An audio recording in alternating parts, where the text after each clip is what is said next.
Mesdames, Messieurs, bonsoir, bienvenue sur Africable Télévision. Merci pour votre fidélité. Africable au cœur des grands événements. Mesdames, Messieurs, toujours pour vous. Édition spéciale de ce vendredi et votre thème à cette heure est assez particulière, mais l'actualité l'oblige, le Mali l'oblige, les circonstances l'obligent. Bienvenue une fois de plus sur Africable Télévision. Et là, tout de suite, nous allons parler de démission d'IBK, quelles perspectives socio-économiques pour le Mali. Et pour en parler, mesdames, messieurs, nous sommes avec Madame Kanté Awa Magiraga. Elle est promotrice de l'agence Compec Mali, agence de communication, de promotion, d'événementiel et de consulting. Madame Kanté, bonsoir et bienvenue. Bonsoir. Merci à vous d'accepter notre invitation. Merci.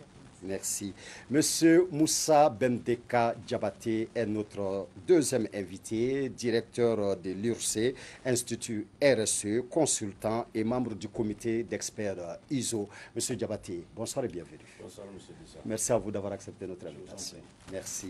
Notre troisième invité est Dr Bakary Toumagnon, sociologue, consultant, spécialiste en santé publique internationale, promoteur de l'EHSP, École des hautes études en santé publique du Mali. Dr Toumagnon, bonsoir et bienvenue.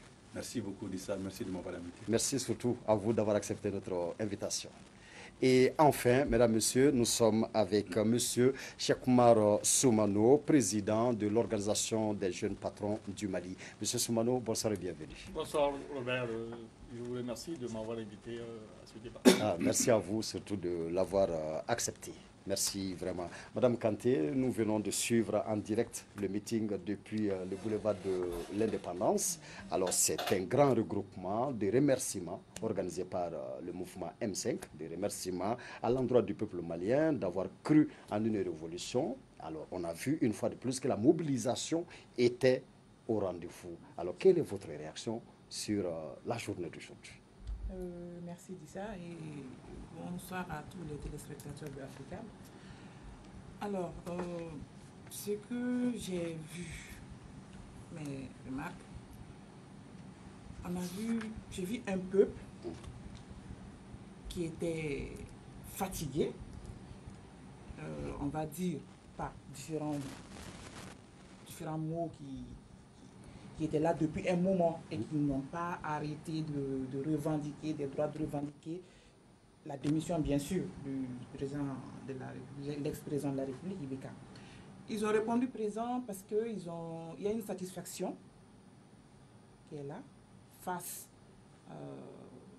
à l'armée qu'on a vue, qui a fait acte de présence face à M5 RFP. Tout simplement, il faudra ajouter qu'il y a un détail qu'il ne faudra pas oublier. C'est vrai, la revendication phare qui était la démission du chef de l'État a été finalement vue. Maintenant, il faut faire face aux différentes réalités qui sont là. Ouais. Différentes réalités qui sont là et qui restent des défis pour tout un chacun, pour chaque Malien et pour chaque Malien. Que l'arbre ne cache donc pas la forêt. Exactement. D'accord. Voilà. Merci, Madame Kanté. Monsieur Diabaté, alors quelle est votre réaction? Ma réaction, l'intervention, je veux dire, la manifestation d'aujourd'hui vient couronner un succès tant attendu par le peuple. Et bon, maintenant, il fallait accepter ça, que le peuple, à travers cette manifestation, comprenne qu'il y a l'union sacrée qui doit être faite autour de notre armée qui est venue soulager la souffrance du peuple malien. Souvent, je le dis, quand un peuple est écrasé par un régime en place soutenu par une justice, alors l'armée a cette obligation de venir remettre le peuple dans ses droits. C'est ce qui a été fait. Et donc ça, c'était un retour, si vous voulez, pour dire merci à tout le monde, de près ou de loin. Et maintenant, on continue sur l'essentiel. Et il ne faut pas qu'on soit mu par l'émotion, le sentiment. Maintenant, la récréation est terminée. On vient d'écouter tout de suite l'imam Diko qui disait les bâtons de la vengeance à déposer, place à la communion. Oui. Bon, ça, c'est, si tu veux, les dérivés d'une manifestation populaire comme le cas du Mali. Il est évident que ce n'est pas le souhait de qui le veut, mais généralement, il y a toujours des ratés. Et ces ratés, je pense que les jeunes qui ont pris le pouvoir ont compris ça en instaurant comment on appelle, un état de droit ou je ne sais pas, un couvre-feu pour un peu minimiser les risques de dérapage. Et c'est qui est légitime. Et Diko a raison, il faut qu'on se tourne vers l'essentiel en faisant d'abord l'union entre nous et se concentrer sur l'essentiel. Merci M. Diabaté. M. Soumano. Merci bien. Je pense que mes prédécesseurs m'ont déjà un peu marché sur la langue. Ouais. Moi, c'est que la lecture que je fais justement de ces manifestations aujourd'hui, cette manifestation, je vais dire, c'est qu'il y a des discours qui sont apaisants. Par exemple, un discours de lui-même déjà Diko, qui est en train de proscrire toute forme de vandalisme. Aussi, surtout, qui ne veut pas qu'il y ait la haine entre les Maliens et qu'il n'y ait pas de vengeance.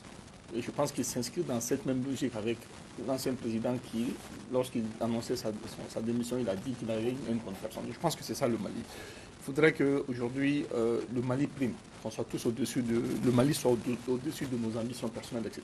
Donc ça, c'est extrêmement important. La deuxième chose aussi, j'ai apprécié le discours du jeune, du représentant des jeunes du MF, qui a même fait un appel à prudence par rapport à Kati en disant mais c'est pas parce que vous avez des armes que si vous déraillez on va pas monter. Donc ça c'est bien, ça veut dire que la jeunesse aujourd'hui aussi est regardante. Et troisième chose, on a aussi vu le discours de l'ambassadeur, l'ancien ambassadeur M. Koné, qui parlait un peu éventuellement on va en parler des sanctions qui ont été annoncées par la CEDEAO, qui était d'expliquer un peu cela. Donc moi je pense que déjà c'est rassurant. Tout le monde est unanime que les défis sont très grands, et qu'il faut se mettre au travail et qu'il faut laisser les querelles de personnes. Parce qu'aujourd'hui, le Mali a besoin de tous ses fils. Il ne faut pas qu'il y ait clivage, opposition politique, religieuse, etc. C'est maintenant, il faut faire un appel. Et d'ailleurs, la présence sur l'estrade du représentant de la, je ne sais pas moi, en tout cas, il y a quelqu'un du Nord qui a parlé et qui est content par rapport au fait qu'il y a cette liesse populaire et qui appelle un peu à la construction de ce Mali nouveau, tant réclamé par les uns et les autres. Je pense que c'est vraiment rassurant. Et j'ose espérer que en fait, les espoirs placés justement à ce nouveau Mali ne seront pas dépités. Et que tous les Maliens se donnent la main et qu'on quitte un peu, on se mette au-delà des clivages et puis des questions de vengeance et de revanche. Merci M. Soumano. Dr Toumania. Merci beaucoup Robert Dissa. J'ai l'habitude sur votre plateau de saluer il y a quelques mois les militaires qui sont sur le front, qui se battent pour nous. Merci beaucoup. Qui acceptent les balles pour nous. J'ai l'habitude sur votre saluer plateau de ce que j'appelle le front sanitaire. Nos professionnels de santé, les militaires, qui font un travail formidable par rapport à la pandémie, qui se battent pour nous. Cher Dissa, accepte les balles. J'ai l'habitude sur le plateau de ce que j'appelle le front sanitaire. Nos professionnels de santé, les militaires, qui font un travail formidable par rapport à la pandémie, qui se battent pour nous. Cher Dissa, accepte les balles. J'ai l'habitude sur le plateau de ce que j'appelle le front sanitaire. Nos professionnels de santé, les militaires, qui font un travail formidable par rapport à la pandémie, qui se battent pour nous. Chef militaire, accepte les balles. J'ai l'habitude sur le plateau de ce que j'appelle le front sanitaire. Nos professionnels de santé, les militaires, qui font un travail formidable par rapport à la pandémie, qui se battent pour nous. Chef militaire, accepte les balles. J'ai l'habitude sur le plateau de ce que j'appelle le front sanitaire. Nos professionnels de santé, les militaires, qui font un travail formidable par rapport à la pandémie, qui se battent pour nous. Chef militaire, accepte les balles. J'ai l'habitude sur le plateau de ce que j'appelle le front sanitaire. Nos professionnels de santé, les militaires, qui font un travail formidable par rapport à la pandémie, qui se battent pour nous. Chef militaire, accepte les balles. J'ai l'habitude sur le plateau de ce que j'appelle le front sanitaire. Nos professionnels de santé, les militaires, qui font un travail formidable par rapport à la pandémie, qui se battent pour nous. Accepte les balles. J'ai l'habitude sur le plateau de ce que j'appelle le front sanitaire. Nos professionnels de santé, les militaires, qui font un travail formidable par rapport à la pandémie, qui se battent pour nous. Accepte les balles. J'ai l'habitude sur le plateau de ce que j'appelle le front sanitaire. migrants sanitaires, nos professionnels seront évacués. De notre pays, c'est pas trop. J'ai l'habitude de migrants sanitaires, nos professionnels seront évacués. De notre pays, c'est pas trop. J'ai l'habitude de migrants sanitaires, nos professionnels seront évacués. C'est pas trop. J'ai l'habitude de migrants sanitaires, nos professionnels seront évacués. C'est pas trop. J'ai l'habitude de migrants sanitaires, nos professionnels seront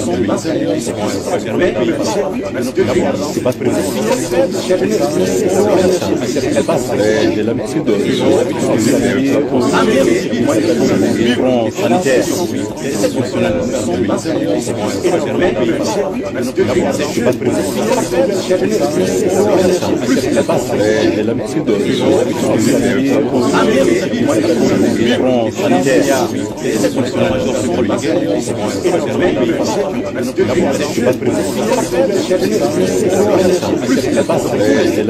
de la vie civile que nous connaissons. Donc, il faut que le commun des mortels sache que, en fait, ceux qui ont été là un peu l'élément crucial de ce changement, ils ont la tête sur les épaules.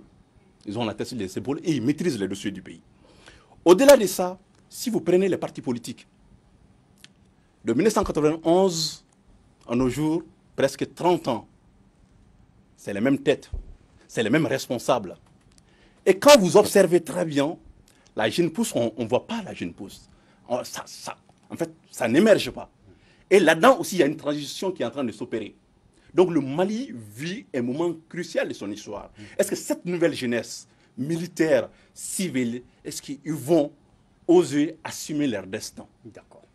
Toute la problématique est là. D'accord. Merci. Ok, allez-y. Vous voulez continuer? Donc, et pour revenir à l'image, je pense que notre pays était à la recherche de figures. Je pense qu'aussi il y avait une dynamique. L'homme politique ne parle plus aux Maliens. Le Malien était à la recherche d'un sage, de quelqu'un qui pouvait incarner la nation. Et l'imam l'a dit, je suis un imam, je resterai un imam pour enlever toute ambiguïté. Et l'imam Diko est un imam et entend le rester. Le rester. Ouais. Il a dénoncé les comportements.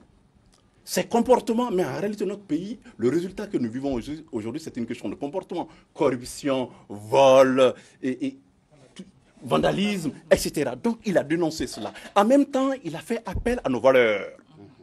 Notre pays est malade, je l'ai dit sur votre plateau, est malade de ses propres fils. Le Mali a besoin de retourner sur ses valeurs. Donc, la nouvelle génération aura besoin de ces sages-là pour, n'est-ce pas, avec nos valeurs culturelles, avec tous les savoirs que nous avons, pendant que nous avons accumulé, de travailler avec ça. Et l'imam a terminé, il a dit plusieurs choses. La question de la tolérance. Nous ne pouvons pas créer un État-nation sans tolérance. Il a parlé de réconciliation et il a dit pas de vengeance. N'est-ce pas? Donc, je pense qu'il cherche de nous faire comprendre, de dépasser notre personnalité, nos individualités pour construire notre État, peut-être le nouveau Mali. Je vous remercie. Merci, docteur Toumagno. Monsieur Bendeka, je viens à vous par rapport à ces mutations en cours dans notre société qu'on ne voit pas forcément. Par contre, on peut dire que soit on est dans une transition, soit on s'apprête à être dans une transition. Et docteur Toumagno a parlé tout de suite des militaires, il a parlé des jeunes qui n'arrivaient pas à émerger. Alors, il a parlé d'une véritable dynamique qui est là quand même, une volonté d'émerger, etc. Alors, est-ce qu'on peut parler au jour d'aujourd'hui d'une transition qui était là déjà avant tout ce combat-là? Si oui, dans quel secteur? Il y a près de 10 ans, je suis à l'aise de répondre à cette question parce que j'ai été homme de terrain. Il y a près de 10 ans, disons qu'il y a une génération d'hommes, donc je peux parler de jeunes, qui étaient à la recherche d'un référentiel. Le constat aujourd'hui, c'est que c'est Mohamed Diko avec son groupe et les militaires qui sont venus sauver le Mali dans un état dit démocratique. ça dénote l'absence des partis politiques, la faiblesse des partis politiques. Ce qui est soutenu de plus par les élections auxquelles on vient d'assister, dans un pays où il y a 213 partis politiques, aux élections présidentielles, il y a 25 partis politiques, et après les résultats, il n'y a que 5 partis politiques qui ont eu à peu près 5%, sinon plus. Les autres n'ont que des taux diabétiques. Aujourd'hui, les partis politiques doivent se remettre en cause. Le monde ressemble à un train qui est à la gare, il va à 8 heures. Si tu veux partir, tu viens, tu rentres. La génération qui est en train d'émerger n'a plus le temps des hommes politiques parce qu'ils ne constituent plus des référentiels, tant au niveau de la réflexion, mais au niveau de la qualité de la formation que ces jeunes ont eue, parce qu'ils n'ont eu que des formations de chômeurs pour devenir chômeurs. Et tout ça a été soutenu par ces dignitaires, ces anciens régimes, entre parenthèses, pseudo-démocrates, de 91 à maintenant. On a vu que l'école était en train de disparaître. Donc il n'y avait pas de vertu, il n'y avait pas de valeur. Et on dirait j'ai l'impression qu'ils étaient venus pour décapiter ce pays, pour vendre ce pays et mettre ce pays à la disposition d'autres cultures, d'autres valeurs. Aujourd'hui, il faut qu'ils se remettent en cause, s'asseoir, faire l'état des lieux des partis politiques. Aujourd'hui, le Mali ne va plus s'arrêter. C'est une dynamique qui a été déclenchée. En 91, on était encore à l'université. Aujourd'hui, on peut défier n'importe quel homme politique aujourd'hui de débattre de la réalité du Mali. Le Mali est allé très bas en profondeur. Merci, M. Diabaté. Mme Kanté, alors, allons-nous vers un nouveau Mali? Si oui, comment le voyez-vous? On va vers un nouveau Mali. D'accord. Si, bien sûr, les Maliens le veulent. D'accord. Si les Maliens le veulent. Un nouveau Mali, le départ déjà, on a 2 problèmes cruciaux ici au Mali. Quand on arrivera à y faire face, on se retrouvera au début d'un nouveau Mali. Le premier point, c'est l'injustice. En secondo, l'impunité. Dans l'injustice, on va retrouver la corruption là-dedans.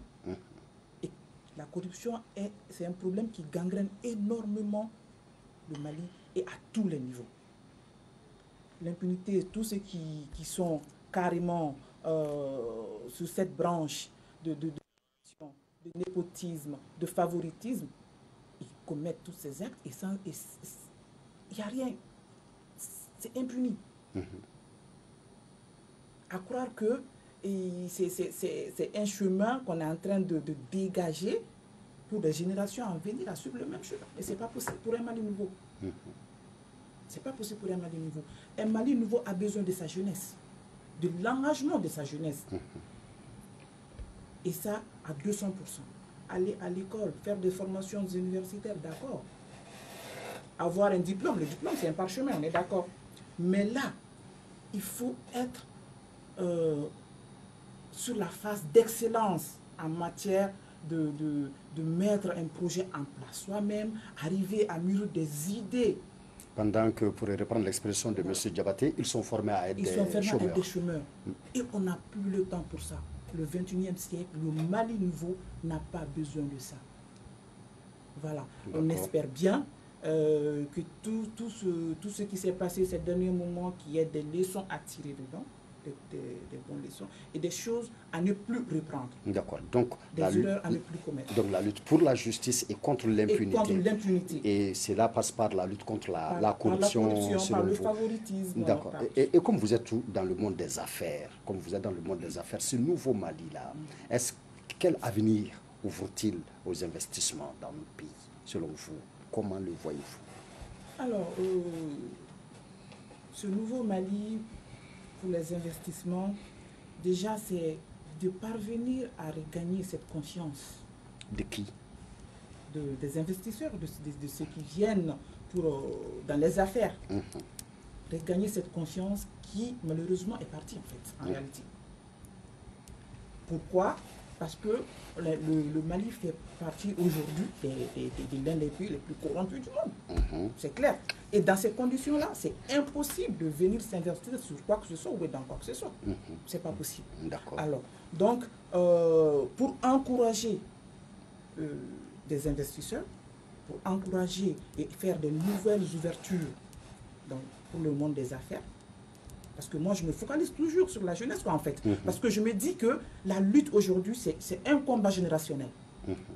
Et ce combat générationnel, la jeunesse doit tenir le flambeau pour faire face à tous ces maux afin de s'imposer et d'avoir sa place dans le Mali nouveau afin que les choses redémarrent comme on l'a toujours souhaité. D'accord, merci Madame Kanté. Monsieur Soumano, je vous donnerai la parole après, vous aurez le temps de compléter. Monsieur Soumano, alors l'imam Diko a dit tout de suite, nous sommes un peuple digne, un peuple debout, à n'en point douter.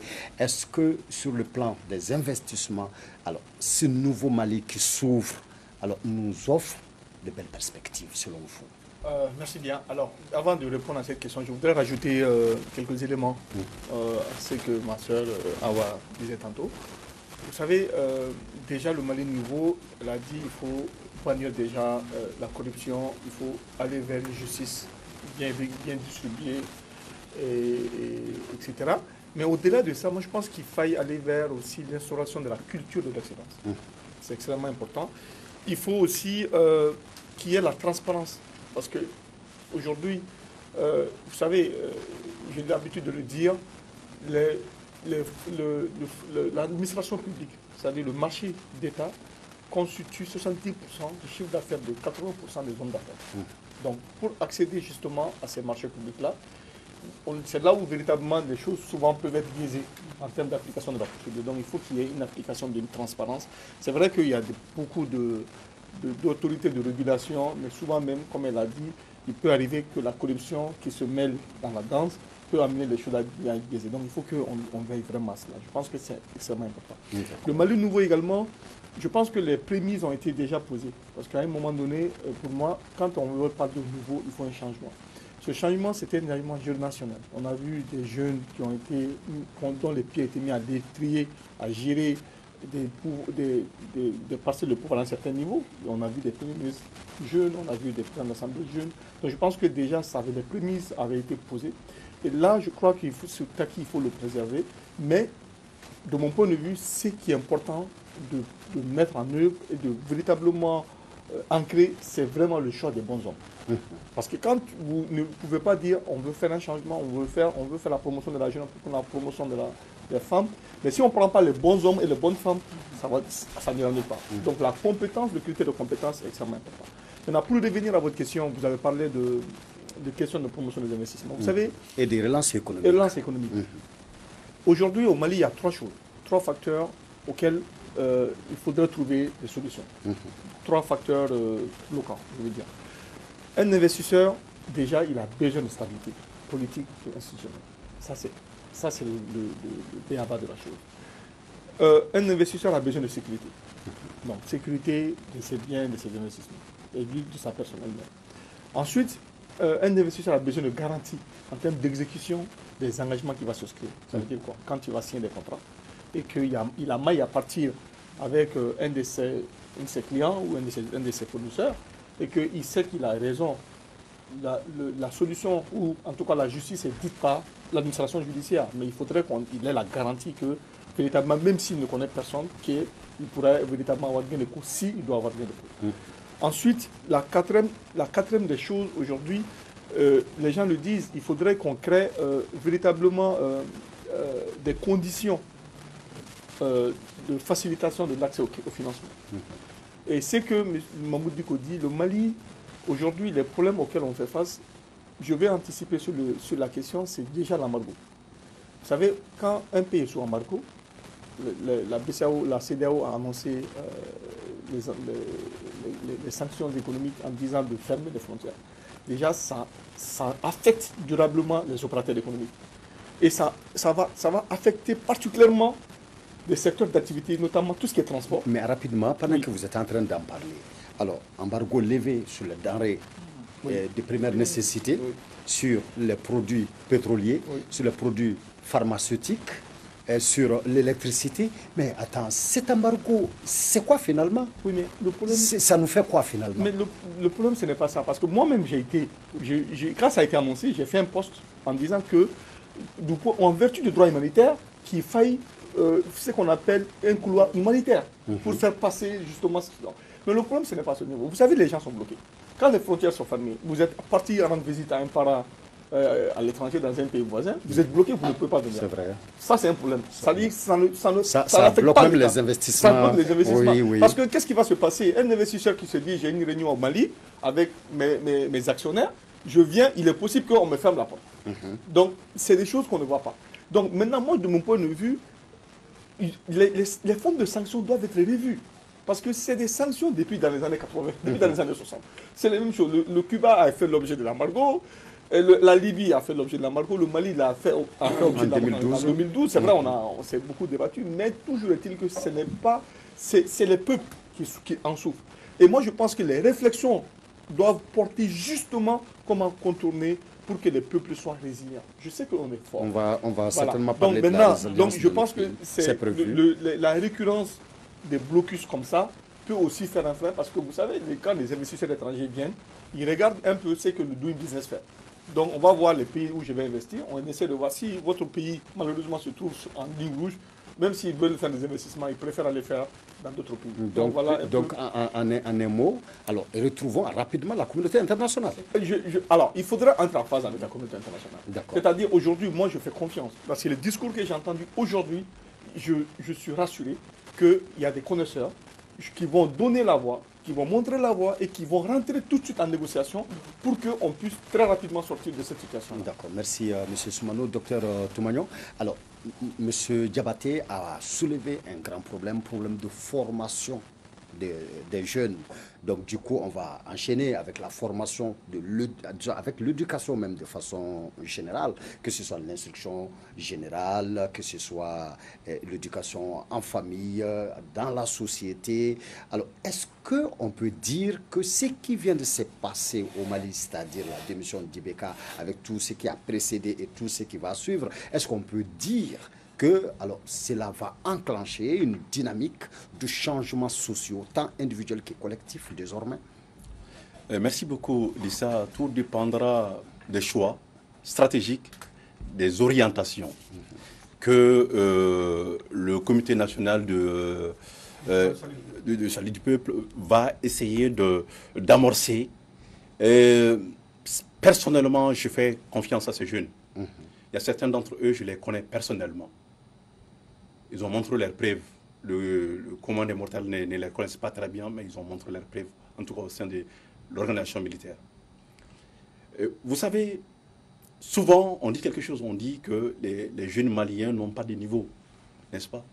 Mais les jeunes Maliens sont le produit de la société malienne. Alors, il y a un problème. C'est que quelque part, il n'y a pas eu de transmission des valeurs, des connaissances, des savoir-faire. Donc, si la jeunesse, si elle est mauvaise, quelque part, il y a eu une mauvaise transmission. Donc, nous devons nous interroger sur l'état de notre société, comment la génération précédente a transmis le savoir-faire. Aujourd'hui, j'ai une entreprise. Aujourd'hui, vous savez, si en tant que chef d'entreprise, quand vous avez un CV, si l'étudiant, le jeune est issu d'une université de la place ou d'une école malienne, en général, le recruteur, il va privilégier le jeune qui a fait ses études ailleurs. Peut-être les autres n'oseront pas vous dire, je vais vous dire.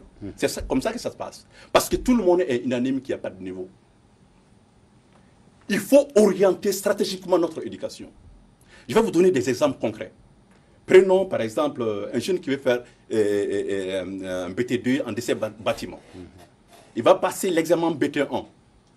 BT2, il n'arrive pas à décrocher le diplôme. Il a fait plusieurs années pour avoir un diplôme. Il n'arrive pas à décrocher le BT2. Qu'est-ce qu'on fait de ce jeune? On le met dans la rue? Mais est-ce qu'il n'a pas acquis un savoir? Si. Qu'est-ce qu'on fait de lui? Comment on va l'intégrer dans le monde professionnel? Alors moi, j'ai une proposition. Bien sûr, l'objectif final, c'est d'avoir un emploi. Un étudiant qui arrive à décrocher, par exemple, le BT1, qui n'arrive pas à décrocher le BT2, ben nous pouvons leur donner des attestations intermédiaires pour leur permettre d'insérer le monde professionnel parce qu'ils ont acquis des savoirs. Les jeunes maçons qui sont dans nos quartiers, mais ils n'ont jamais été à l'école. Les bâtiments, c'est eux qui construisent les bâtiments. Donc nous devons réfléchir. L'école malienne doit cesser de former des gens qui vont travailler au niveau de la fonction publique ou au niveau des entreprises. On a besoin de certains d'entre eux. Mais chaque étudiant doit être un entrepreneur. Chaque étudiant, chaque élève, nous devons changer de perspective. Au lieu de former des salariés, nous devons former des chefs d'entreprise, des créateurs d'emplois. Mais je reste toujours avec vous rapidement, docteur. Vous aviez parlé de la plupart de ces militaires du CNSP que vous connaissez personnellement, mais les militaires disent qu'ils ne comptent pas rester longtemps. Ils vont rapidement donner la transition, même la transition aux civils. Est-ce que, alors, vous voyez dans le Mali d'aujourd'hui des civils, alors capables mais vraiment de nous amener vers ce Mali tant rêvé et souhaité? Vous savez, malheureusement, et dit ça, tout le monde ne profite pas de la lumière. Pendant 30 ans, ceux qui ont gouverné, c'est eux qui s'accrochent encore. Donc, il y a des talents au Mali. Il faut croire à notre jeunesse, il y a des talents. Et si vous permettez, je vais citer un nom. Tout le monde parle de Malik Coulibaly, le ministre de la Justice. Mais il y a beaucoup de Malik Coulibaly au Mali. Mais ils ne bénéficient pas de la lumière. Il faut chercher. Nous avons le programme Top 10, élaboré par le PNUD, qui regroupe, n'est-ce pas, la crème de la diaspora dans tous les secteurs du Mali. Oui. Je fais partie de ce programme-là. Il y a tous les secteurs. On peut les faire appel, on peut les appeler.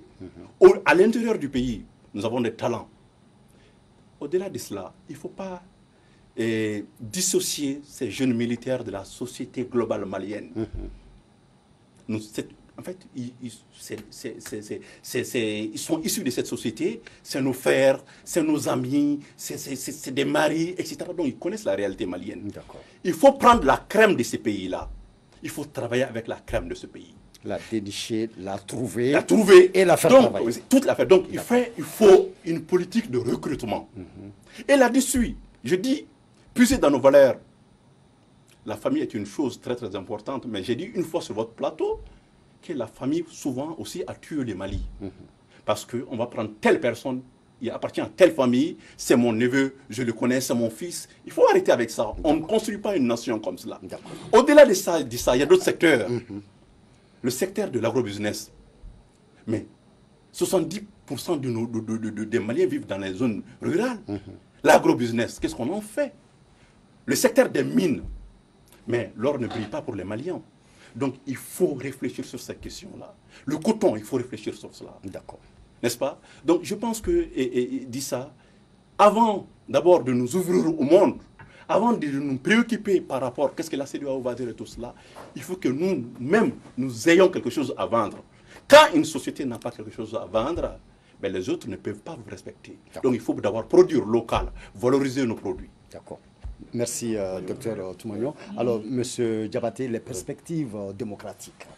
Alors, moi, j'ai noté 3 points sur lesquels je vais intervenir. L'investissement, vous l'avez dit. L'investissement repose sur 3 éléments. Un investisseur, il y a 3 éléments qui l'intéressent. On appelle ça la notion des 3 S. La lettre S. C'est la sécurité de sa propre personne. C'est la sécurité de ses biens. Et c'est la sécurité judiciaire. Ça, c'est le premier aspect. Le deuxième aspect, vous avez parlé de la CEDEAO. Aujourd'hui, la CEDEAO ne peut rien faire au Mali. Je vous donne des chiffres. La Côte d'Ivoire fait un chiffre d'affaires de 150 milliards par an dans le transport maritime. Le Mali est l'un des pays rares en Afrique qui a cette frontière terrestre qui est une opportunité. D'où l'orientation de nos filières de formation vers les opportunités que nous avons, je vais y revenir. Au lieu de donner des programmes de formation éducative à des gens qui sont fatigués, qui sont plus d'actualité. Donc aujourd'hui, la CEDEAO, ça c'est la Côte d'Ivoire. Le Sénégal fait près de 200 milliards de chiffre d'affaires par an. Ce n'est pas une dette, ce n'est pas un engagement tripartite ou bilatéral, non. Parce que le Mali importe tout. Donc aujourd'hui, sans compter les agriculteurs de ces pays, aujourd'hui, ils ont besoin que leurs produits soient écoulés. Le Mali est un marché potentiel pour eux. Je prends le cas de la Côte d'Ivoire, les locaux, les pommes de terre, etc. Sans vouloir vous couper, déjà en 2012, on se rappelle un loco Bon. pourri partout à Abidjan parce que les frontières étaient fermées. Ils ont une diarrhée verbale. Ils ont des agendas cachés pour essayer de sauver leur régime. Mais ils n'ont que 3 jours, 72 heures pour que leur peuple se soulève contre eux, parce que ça va faire l'hémorragie de l'économie. Le cultivateur qui a passé 10 mois sur 12 en train de cultiver sa banane, etc., ne va pas accepter que les bananes pourrissent dans les camions. C'est clair. Donc, il faut que les Maliens soient sûrs de quelque chose. La CEDEAO ne peut absolument rien faire sur le Mali, tant sur le plan économique que social. Ils ont plus besoin de nous. Vous savez, la France même va s'opposer, parce que le coton malien passe par les ports frontaliers. C'est même bien qu'ils ferment. S'ils ferment, on va exploiter notre créneau. Et c'est ce qui nous pousse à faire recours à nos ressources internes. Si ta main gauche te gêne, tu l'enlèves, tu continues avec la main droite. Je continue. Aujourd'hui, le problème, tout ceci, on a parlé de pas mal de choses, se retrouve au niveau de la vision. Il a dit tantôt la formation. C'est là où j'ai dit qu'il faut arrêter de former des chefs d'entreprise. Il y a les chefs d'entreprise et il y a un entrepreneur. Les cursus de formation sont élaborés par des gens qui sont dans le temps précambrien. Ils ne peuvent plus rien bouger. Un pays qui n'a pas les moyens de financer son éducation est assujetti à toutes sortes de tripatouages. Et c'est cet espace qu'on a créé avec la démocratie, où chaque année, il y a un pays qui vient avec un micro-programme de formation, on adopte ça. Tantôt... Maintenant, parlons justement de la démocratie. Oui. Cette crise qui prend fin, on peut dire d'une certaine manière, aura quelle incidence sur notre démocratie? C'est là où on doit s'asseoir pour faire le diagnostic de tous les pans. Aujourd'hui, j'entends dans les organes de presse, machin, cette junte qu'on appelle les militaires, moi je les appelle nos frères. Il ne faut pas qu'ils se pressent. Le fossé est énormément grand pour qu'à la va-vite qu'on essaie de bricoler. Qu'ils prennent tout leur temps. Et moi je suis favorable. Qu'ils prennent tout leur temps, même si leur transition doit faire 3 ans, le Mali est tombé très bas. Est-ce que vous pensez que la classe politique va vraiment entendre... La classe politique n'a pas le choix parce qu'on les a donné 30 ans pour faire le Mali. On est le dernier de la sous-région. Donc ils vont se taire. La CEDEAO a eu l'opportunité de se taire. Ils sont en train de rater l'opportunité. Ibeka est venu, il connaissait la durée de son mandat. Il connaissait la durée du mandat de l'Assemblée et des collectivités. Dit ça, je vous dis, Ibeka a changé le mandat. Il a prolongé les mandats. Ça, c'est pas, on n'a pas touché à la Constitution. Au lieu de s'occuper de nous, on a parlé de l'écho. Où en sommes-nous avec l'écho? Ces hommes de la CEDEAO, c'est des chefs d'État, des individus. La CEDEAO, c'est le peuple. Ils ne seront jamais en phase avec leur peuple parce que c'est l'intérêt des peuples qui est là. Donc, je veux dire, maintenant, par rapport à tout ça, si on doit prendre... Il y a des problèmes à tous les niveaux. Il y a un problème simplement de vision. Il faut que ces jeunes militaires qui sont venus, qui ont l'assentiment du peuple, qui se fixent une vision. On ne peut pas investir dans un espace qui n'a pas de limite. Le Mali n'a pas de territoire. Il ne faut même pas se leurrer. L'éducation, la santé, tout ça c'est du n'importe quoi. Il faut d'abord récupérer un territoire. Dit ça, je ne vous apprends rien. Et que Ibeka, pourquoi il ne voulait pas partir? Parce qu'il a signé beaucoup d'engagements au nom du peuple pour protéger son système. Pour qu'un Malien aille à Kidal aujourd'hui, il faut demander l'autorisation de la France sur le territoire malien. Vous pensez que c'est normal? Tous ceux qui viennent de faire, qui viennent d'arrêter l'hémorragie, ils ont fait le terrain, ils savent ce qui se passe. Combien de personnes sont en train de mourir? L'autre jour, je vois pour finir à la télé une fille qui a été décapitée. Le président, dans sa campagne médiatique, va donner 3 millions. La question n'est pas de donner 3 millions. Pas décapité, mais... Non. Oui, on a amputé. Voilà. Mais la question n'est pas de lui donner 3 millions. La question, c'est d'empêcher qu'elle quitte son village pour venir à Bamako et subir ces conséquences-là. Il faut créer les conditions. Aujourd'hui, il faut qu'on ait une vision. La vision, c'est d'abord le Mali. Et tous les Maliens doivent faire front commun derrière ces jeunes militaires patriotes qui sont venus parachever l'assentiment du peuple. Donc, pas de création de chefs d'entreprise, mais création d'entrepreneurs. D'accord.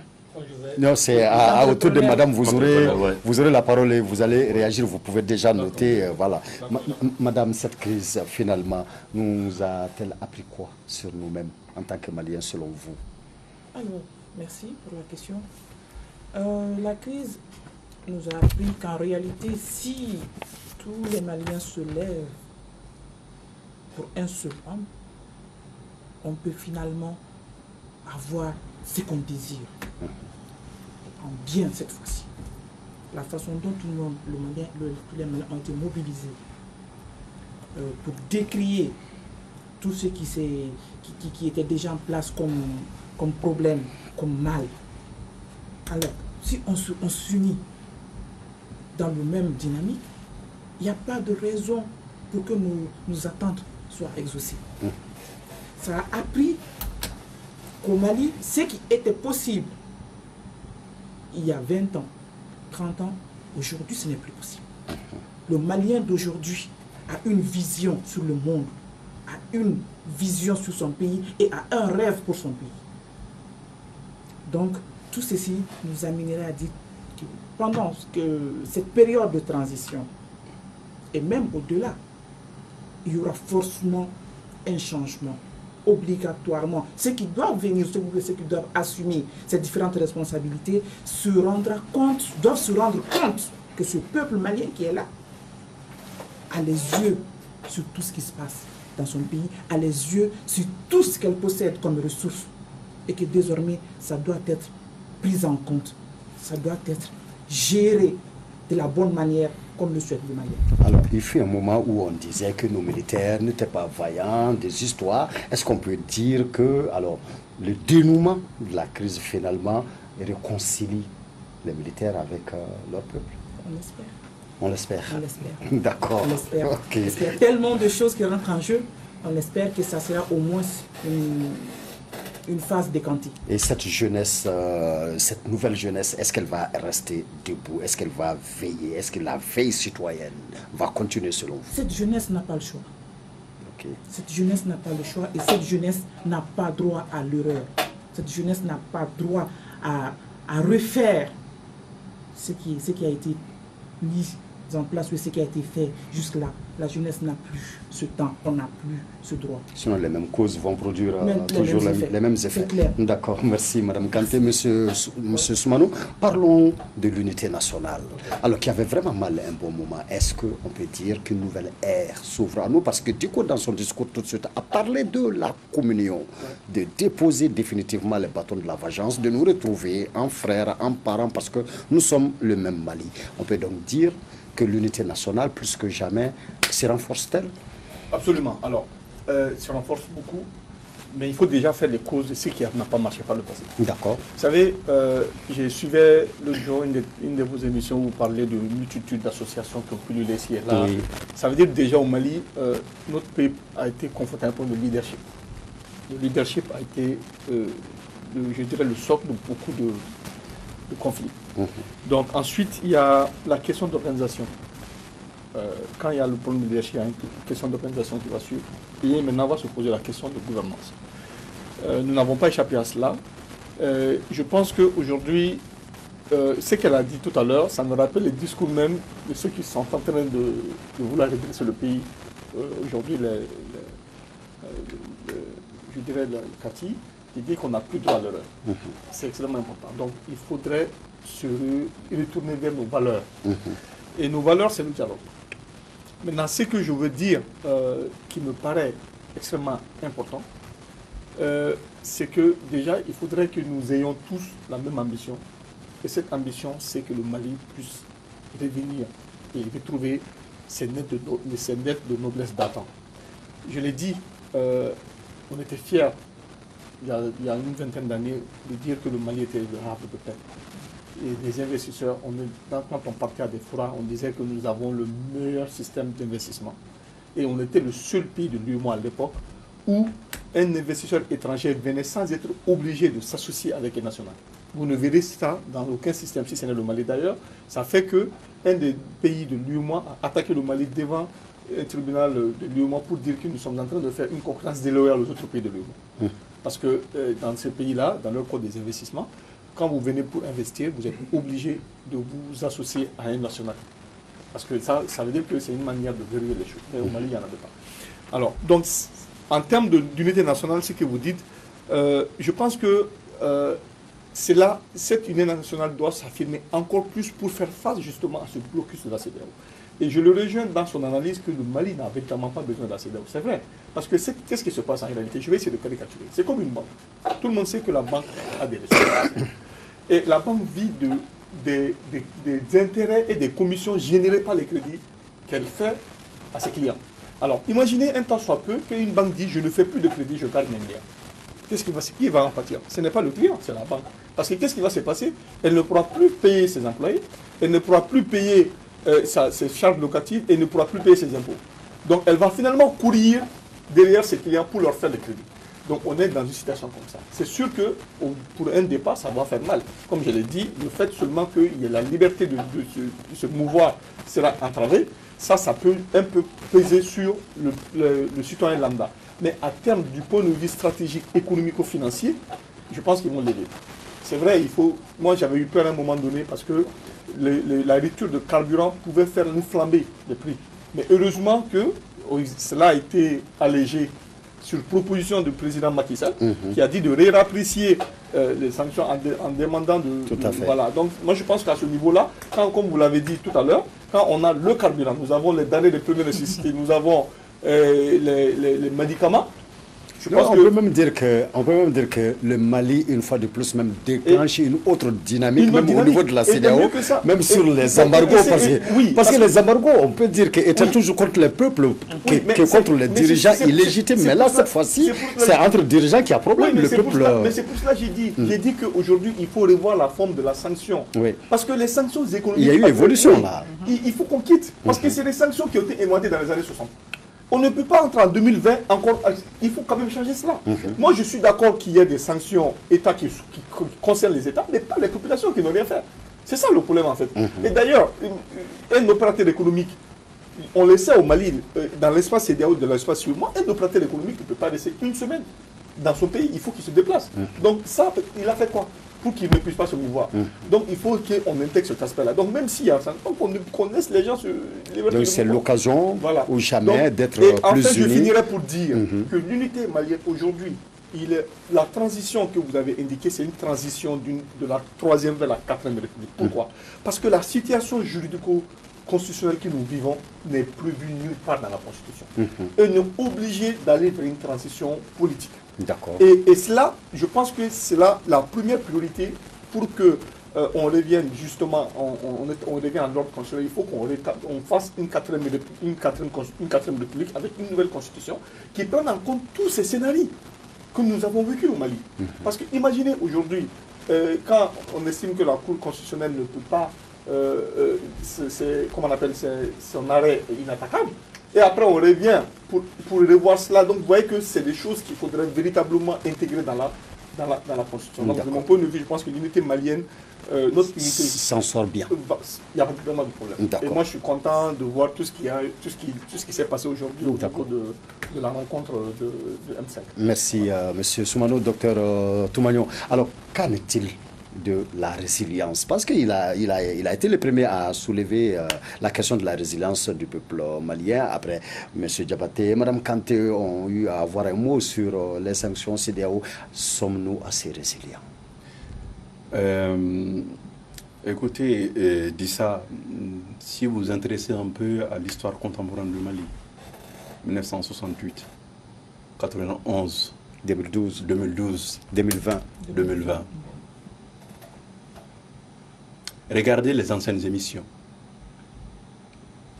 Nous l'avons dit que notre peuple a la capacité, le jour où notre peuple va changer son destin. Nous sommes un peuple résilient. Si vous permettez, je vais citer Diko, parce qu'il fait l'actualité, que vous connaissez. Il dit ceci: nous sommes un peuple debout, résistant et digne. Non, nous ne sommes pas un peuple soumis ou résigné. Imam Diko. Donc, je pense que cette citation est même la formule de votre... C'est la définition même de votre question. Ce peuple a toujours été résilient. Il faut faire confiance en notre peuple. Mais, dit ça, il y a une problématique. La problématique qu'il faudra poser pour résoudre le problème malien, je vais vous dire cette problématique. Allons-y. De mon point de vue, qui se résume à 4 questions. Aujourd'hui, le premier travail de la nouvelle équipe, c'est qu'il faut que nous nous interrogions. Et qui sommes-nous, l'être malien? Qui sommes-nous? Il faut que nous nous interrogions Qu'est-ce que nous voulons faire ensemble? J'appelle ça faire société ensemble et réconcilier. Qu'est-ce que nous voulons faire ensemble? Troisième question, comment nous devrions le faire ensemble? Cela définit la méthode pour y arriver à cela. Et la dernière question, pour aller où? L'avenir. Je suis certain, si la nouvelle équipe arrive à répondre à cette problématique, notre pays ira de l'avant. Merci, docteur Toumagnon. Alors, monsieur, il ne nous reste plus que 10 minutes. Hein. 10 minutes, on va devoir conclure. Ça va être le dernier tour de la table, mais sur une question, plateau, que je vais introduire par ces passages-là, toujours de ce bouquin, Changement climatique et savoirs locaux, paix, résilience et développement intégré au Mandé. Docteur Toumagnon, vous écrivez ceci à la page 12. Dans cet univers mouvant et complexe où la certitude du savoir scientifique ne permet plus l'espérance, le savoir local devient une alternative, un retour aux valeurs et aux pratiques qui, elles, sont intimement liées à l'environnement et aux réalités des communautés. Alors, du coup, madame, est-ce que nous pouvons compter aujourd'hui sur nos valeurs, sur nos savoirs locaux, traditionnels, pour désormais régler toutes nos crises? Quels sont plateaux? D'accord. Merci. On en a tellement. Okay. On a tellement de savoirs locaux. On a tellement de valeurs. À tout point de vue, on peut compter sur ces différents éléments pour l'avancée d'un nouveau Mali. À tout point de vue. Le Mali et le Malien en général, si on parvient, comme le docteur Toumagnon l'avait dit préalablement, à faire un retour à nos valeurs, un retour à nos savoir-faire locaux. D'ailleurs, si ça avait déjà été pris depuis un moment, on n'allait pas être là. Il y a certains trucs qu'on a laissé passer, bien qu'on n'a pas tenu compte, bien qu'on a carrément rejeté. Et voilà le problème, tout le problème du Mali. À vouloir être quelqu'un d'autre, à vouloir être une autre personne. On a perdu certaines de nos valeurs, on a laissé certaines de nos valeurs, il faut qu'on y revienne. On n'est pas l'autre et on n'est plus soi. On n'est plus soi. C'est devenu un problème. Alors, donc en ce moment, puisque le temps... on est au niveau du bilan, d'un bilan. Justement, c'est ça. C'est un bilan. C'est un bilan à faire. C'est un bilan à faire. Oui. Donc, il faut tenir compte de tout ceci à partir de ce bilan. Et c'est un point primordial qu'il faut tenir compte. D'accord. Merci, Madame Kanté. Monsieur Diabaté, 2 minutes. Hein. Dis ça, si je te demande d'amener une voiture dans cette salle. Une voiture. Tu vas me dire que ce n'est pas possible. Mais c'est très bien possible. Comment? Voiture? Oui, bien sûr. À l'étage Dans cette salle, on peut mettre une voiture dans cette salle. Tu sais comment? On la démonte. Je suis d'accord. Nous, on a arrêté de réfléchir. C'est clair. On n'a pas besoin. La capacité de résilience des Maliens, ou l'incapacité, je veux dire, est due au fait qu'on a été formaté dans une négativité qui ne nous permet pas de réfléchir. C'est vrai. Il n'y a pas quelqu'un sur la table qui n'a pas bouffé 5 000 francs une fois. Mais si je vous demande de me donner 3 signaux sur le billet de 5 000, vous n'y arriverez pas. Simplement pour vous dire qu'on ne connaît pas ce qu'on a et on veut savoir ce que l'autre a. 1. Le Mali a une très grande capacité de résilience. Deuxièmement, ce qu'on a comme réalité ou valeurs sociétales sont tellement énormes qu'on peut être une référence de la sous-région. Tout part de la vision du leader. C'est pour ça que j'ai dit, il faut que ces jeunes militaires qui ont le salut du peuple, qui partent sur la vision. C'est prématuré de vouloir s'attaquer au problème. Le premier problème qu'on a aujourd'hui, c'est notre territoire. Tous les Maliens doivent aller dans ce sens et accompagner ces gens. Par la suite, les partis politiques, c'est bien, sont des composants de la société. C'est vrai, ils ont échoué, mais ils ont quand même eu le mérite d'avoir commencé. Entre-temps, ils vont mettre de l'ordre. Je ne sais pas, il y a 23 000 associations, si je me réfère aux chiffres, 23 000 associations recensées au niveau de l'administration territoriale. Et quelqu'un l'a dit, il faut qu'on se mette d'accord, il faut qu'on se comprenne. Ça va être difficile. Laissez les gens naviguer dans leur sens. Mais ayons la vision d'abord du Mali. C'est à partir de là que tout développement va parler. Il y a des enfants qui sont nés et qui étaient dans le ventre de leur maman, ils ne connaissaient pas Ibeka, pourtant ils vivaient. Aujourd'hui, tous les Maliens ne connaissent pas Ibeka, pourtant ils vivent. Donc il ne faut pas avoir une vision unilatérale. il faut pousser les gens à la réflexion. Et nous, on a arrêté de réfléchir. Voilà, on vit dans un état de médiocrité. Donc réflexion Réflexion sur la base de ce qu'on a du sérieux travail. Point barre à la ligne. D'accord. Tout Merci. part de là. Merci, M. Diabaté. M. Soumano. Merci bien, Issa. Je pense Deux que minutes. oui. M. Toumagnon ne me dira pas le contraire en tant que sociologue. Vous savez, les fondamentaux du règlement du conflit dans notre société, les prémices étaient déjà là. Quand vous écoutez la chanson, une des chansons de Guinawasek, qui va dire qu'en termes de conseil, il disait qu'il a cité des Wolof, qui avaient des conseillers qui étaient des hommes de caste. C'est ce qui va Dante par rapport à Ada, qui l'écoutait. C'était un homme de caste parce qu'en fait, nous, on a la chance, contrairement à l'Europe, que cette classification existe. Et le Mali a ça.